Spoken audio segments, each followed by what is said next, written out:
Хоол үйлдвэрлэл үйлчилгээний салбар нь ард иргэдэд ам чанартай аюулгүй хоол хүнсээр үйлчлэгээс гадна нийгмийн эрүүл мэндэд чухал ач холбогдолтой байдаг.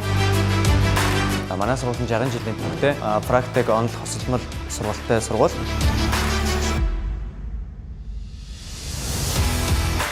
Хоол үйлдвэрлэл үйлчилгээний технологи мэргэжлэр төгсөгч нь хоол үйлдвэрлэлийн бүхэл үйл явцыг төлөвлөх, зохион байгуулах, хяналт тавих ур чадвар суралцдаг.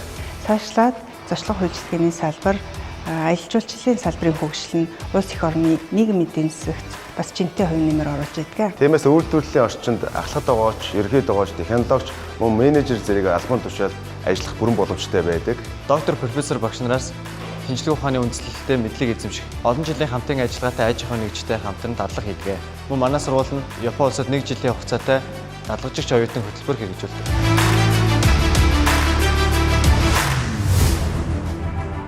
Ийм учраас хүүхэд залуус та бүхнийг хоол үйлдвэрлэл үйлчилгээний технологи мэргэжлэр элсэн суралцахыг урьж байна.